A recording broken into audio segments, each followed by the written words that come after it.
अस्सलाम वालेकुम नाजरीन, मैं हूं कुर्बान बलोच। हुक्मरान जमात तहरीक इंसाफ शदीद बहरान का शिकार है। जमात में इंतशार है। वज़ीर आज़म इमरान खान वज़रा से, रहनुमाओं से खफा हैं और वज़रा की हालत ये है कि वो प्राइवेट मीडिया के सामने आने के लिए तैयार नहीं है। आज की बड़ी खबर यह है कि वफाकी हुकूमत के तर्जमान और वज़ीर इत्तलात व नशरियात फवाद चौधरी साहब ने जी मीडिया के कैमराओं के सामने आने से इनकार कर दिया। वफाकी काबीना का इजलास था और उसको ब्रीफिंग देनी थी, लेकिन प्रेस इंफॉर्मेशन का यह कहना था कि वफाकी वजीर साहब प्राइवेट टीवी चैनल्स के कैमराओं के सामने नहीं आएंगे, वो सिर्फ पीटीवी के कैमरा के सामने प्रेस कॉन्फ्रेंस करेंगे। यह सूरत हाल क्यों बनी?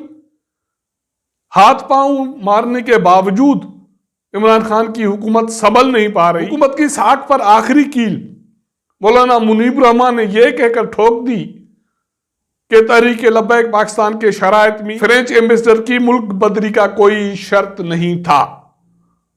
अगर ऐसा था तो फिर झूठ किसने बोला? इस सारी सूरत हाल का जायजा लेंगे। जिन दोस्तों ने मेरा चैनल सब्सक्राइब नहीं किया या नए दोस्त देख रहे हैं, सब्सक्राइब करें, वॉच करें, शेयर करें। तो नाजरीन, वज़ीर आज़म इमरान खान सख्त परेशान हैं।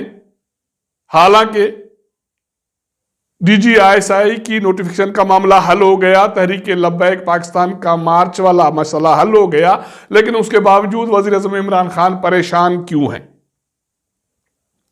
यकीनी तौर पर परेशानी की वजह यह है कि दोनों इश्यूज पर वज़ीर आज़म इमरान खान को पीछे हटना पड़ा और उन्होंने सरेंडर किया। और आगे भी ये सूरत हाल जो बन रही है उससे ये लग रहा है कि वज़ीर आज़म इमरान खान ये समझते हैं कि उसको कुछ नहीं मिलना। एक रोज पहले की मीटिंग थी, उसमें ज़राए कहते हैं कि वज़ीर आज़म इमरान खान ने अपने वज़रा के साथ और रहनुमाओं के साथ नाराजगी का इजहार किया। वो खफा दिखाई दे रहे थे। उनका यह कहना था कि पार्टी में इत्तेहाद नहीं है, वज़रा और पार्टी के रहनुमा कौमी इशूज पर एक ज़बान नहीं है और एक दूसरे का साथ नहीं देते। ज़राए का कहना था कि उसका टारगेट तो इलेक्शन कमीशन ऑफ पाकिस्तान था, क्योंकि वो कमजोर इदारा है, रियासती इदारा है। बाकी ताकतवरों के सामने तो इमरान खान ऐसा मैसेज दे ही नहीं सकते। उसकी मिसाल तहरीक लब्बैक पाकिस्तान का मार्च है और उसके साथ मुआहदा है। जब उनके साथ मुआहदा हुआ है तब से उनके वज़रा गायब हैं, कोई भी इस इशू पर बात नहीं कर रहा। ज़रा कहते हैं कि इजलास में वज़ीर आज़म इमरान खान का यह कहना था कि पार्टी रहनुमा को, वज़रा को फवाद चौधरी और आज़म सवाती का साथ देना चाहिए और इलेक्शन कमीशन ऑफ पाकिस्तान को सबक सिखानी चाहिए। यकीनी तौर पर इस मुल्क में कमजोरों पर ही हमला किया जाता है, उनको सबक सिखाने की बात की जाती है। ताकतवरों के सामने तो हर कोई सरेंडर कर लेता है। वज़ीर आज़म इमरान खान ने उस इजलास में पार्टी में अदम इत्तेहाद के हवाले से बहुत सारी चीज़ों की निशानदेही की और उनका कहना था कि पार्टी के रहनुमा और वज़रा किसी भी कौमी इशू पर, मसले पर एक ज़बान नहीं है। इजलास में यह तय किया गया कि तहरीक लब्बैक पाकिस्तान के मुआहदे के हवाले से कोई वज़ीर नहीं बोलेगा, कोई रहनुमा नहीं बोलेगा। जो हो गया सो हो गया। लेकिन वज़ीर आज़म इमरान खान, उसके वज़रा इस सूरत हाल से कब तक छुपते रहेंगे, भागते रहेंगे? अब सूरत हाल ये आ गई है कि काबीना का इजलास था, उसके बाद वज़ीर इत्तलात व नशरियात फवाद चौधरी को ब्रीफिंग देनी थी और ये ब्रीफिंग रखी गई पीटीवी हेडक्वार्टर में। हालांकि उमूमी तौर पर यह ब्रीफिंग या तो PID में रखी जाती है या पाक चाइना सेंटर में रखी जाती है। उसके हवाले से प्रेस इंफॉर्मेशन डिपार्टमेंट की तरफ से मीडिया के लिए एक इन्विटेशन जारी हुआ कि वज़ीर साहब की प्रेस कॉन्फ्रेंस है। उसमें यह कहा गया है कि वज़ीर साहब पीटीवी हेडक्वार्टर पर ब्रीफिंग देंगे। रिपोर्टर्स को दावत दे दी गई है कि वो शिरकत करें, लेकिन निजी टीवी के कैमरा अलाउ नहीं है, कैमरा सिर्फ पीटीवी का होगा। यह क्यों किया गया? ये इसलिए किया गया कि जाहिर है प्रेस कॉन्फ्रेंस होगी तो सहाफ़ी सवालात करेंगे तहरीक लब्बैक पाकिस्तान के साथ मुआहदे के हवाले से, और ये भी सवालात करेंगे कि वज़रा खामोश क्यों हैं। फवाद चौधरी जो कह रहा था कि आइन और कानून की बालादस्ती होगी, कोई पीछे नहीं हटेंगे, वो मंजर से गायब क्यों हैं। तो प्राइवेट जो कैमरा है उसको रिकॉर्ड करेंगे, इसलिए उनको एंट्री की इजाजत नहीं है।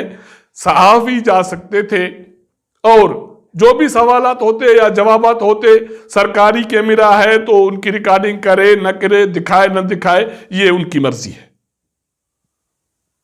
यह सूरत-हाल इसलिए बनी है कि बहुत सारी ऐसी चीजें सामने आई हैं जिससे ये लग रहा है कि कहीं न कहीं हुकूमत ने गलत बयानी की है, क्योंकि मौलाना मुनीब रहमान जो तहरीक लब्बैक पाकिस्तान के साथ मुज़ाकरात में शामिल था और वो हुकूमती टीम का हिस्सा थे, मौलाना मुनीब रहमान का कहना है कि तहरीक लब्बैक पाकिस्तान और हुकूमत के दरमियान जो मुआहदा हुआ था उसमें फ्रेंच सफारतकार को मुल्क बदर करने की शर्त शामिल नहीं थी।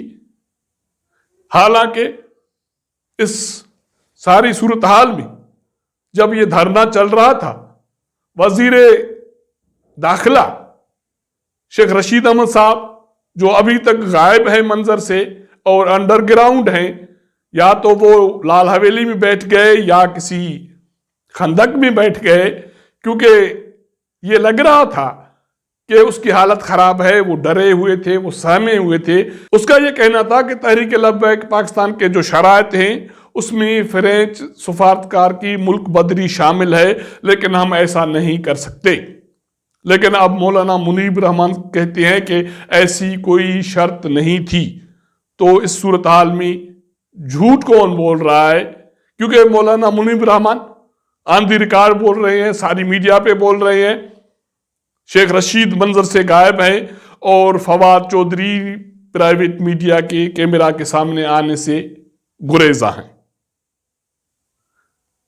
इस सूरत हाल में अगर तहरीक लब्बैक पाकिस्तान और हुकूमत के दरमियान जो मुआहदा हुआ वो पाकिस्तान के मफाद में है, तो फिर वज़रा मुंह छुपाते क्यों फिर रहे। वज़ीर आज़म इमरान खान के जो नजदीक के लोग हैं वो ये कोशिश कर रहे हैं कि इस हुकूमत को मौजूदा भंवर से निकाला जाए, लेकिन ऐसा होता हुआ दिखाई नहीं। पिछली रात हुकूमत की तरफ से तीसरा नेब तरमीमी ऑर्डिनेंस जारी हुआ, उसमें नेब चेयरमैन को हटाने के अख्तियारात सदर पाकिस्तान को दे दिए गए। पहले उसको हटाने के अख्तियारात सुप्रीम जुडिशल काउंसिल को दे दिए गए थे, लेकिन एक मरतबा फिर यू टर्न ले ली गई और अब उसको हटाने के अख्तियारात सदर पाकिस्तान के पास होंगे। ऑर्डिनेंस में जो पुराने माजी के केसेस थे अपोजिशन के खिलाफ, उनको एक मरतबा फिर नेब के दायरा अख्तियार में दे दिया गया। कहना है कि इमरान खान ने और हुकूमत ने अपने लोगों को NRO देने के लिए ये तीसरी तरमीम की है। हम पहले भी केस भुगतते थे, अब भी केस भुगत रहे हैं, लेकिन बड़ा सवाल ये है कि हुक्मरान जमात के लोग वज़रा छुपते क्यों फिर रहे हैं, मुंह क्यों छुपाते फिर रहे हैं। वज़ीर आज़म इमरान खान परेशान है और तहरीक इंसाफ में इंतशार की सूरत हाल। अगर हमारा ये व्लॉग पसंद आए तो अपने दोस्तों के साथ ज़रूर शेयर कीजिएगा, अपना फीडबैक हमें दीजिएगा। आपके साथ मुलाकात करेंगे अगले प्रोग्राम में, तब तक इजाज़त दीजिएगा। अल्लाह हाफ़िज़।